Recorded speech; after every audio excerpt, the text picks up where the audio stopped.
The market got through last week pretty well, basically flat, right? Got through one big macro headwind, the Fed taper thing. They got through it relatively unscathed. Now, start turning their eyes towards the next macro headwind. We're talking about Washington, D.C., the budget battle. It all sounds scary. It all sounds terrifying. Government shutdowns, debt defaults. Look at that guy. He's crying. It looks like he's crying. What does it really mean? What does it really mean for the markets? Patrick Chovanec is with us from Silvercrest, chief strategist. You have a history in Washington. You go back to the the 90s, the last budget shutdown. You've seen a lot of this. Tease out for us what we really need to know here and what we really need to be concerned about. Okay, so the most important thing for people who are in the markets is to draw a clear distinction between government shutdown on the one hand and debt ceiling default on the other, because they seem to be tied up together, right, but they're really very distinct things.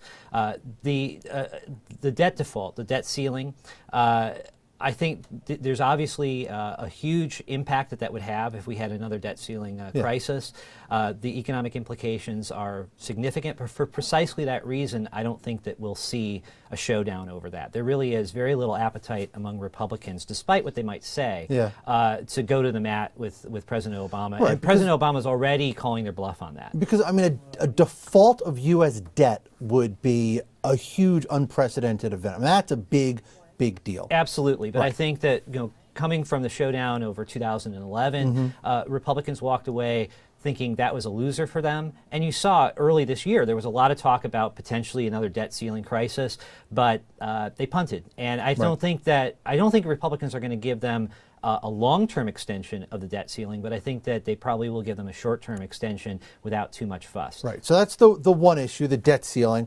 The other issue is the budget, and that's where you start to talk about this government shutdown possibly happening. That's right. And so the government is going to run out of money on October 1st unless there's a continuing resolution. Right. Now, the continuing resolution can be for a short period of time or it can be for a long period of time. And this is where we actually see a showdown shaping up, because you've got people like Senator Ted Cruz, who is saying he insists on defunding Obamacare as a condition of a continuing resolution. Obviously, President Obama is not going to agree to that. Right. That sets the stage for a government shutdown.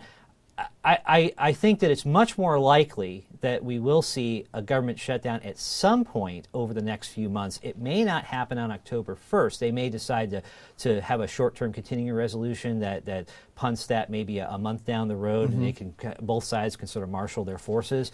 But this is something where Republicans go back and look at 1995, 1996, and they say, this wasn't clearly a political loser, although the conventional wisdom says that it was a big political disaster for Republicans. If you go back and you take a look at it, it's not clear that that's exactly the case, and there's more of an appetite to confront the president. Now, how do the markets deal with this? I mean, it seems like these things have a sort of a short-term effect on the market, and then the market just goes off. Does the market even pay attention to this anymore? Well, this is why I draw the distinction between these two things, because a debt ceiling crisis would be very serious for the market and have very serious implications for the economy going forward. On the other hand, if you have a government shutdown, there's a lot of political theater. You'll see volatility in the market, especially if people conflate it with the possibility of a debt default and don't draw that distinction. But the actual economic implications long term are not that significant. Yeah. All right, Patrick, thanks for coming in. Always good to see you.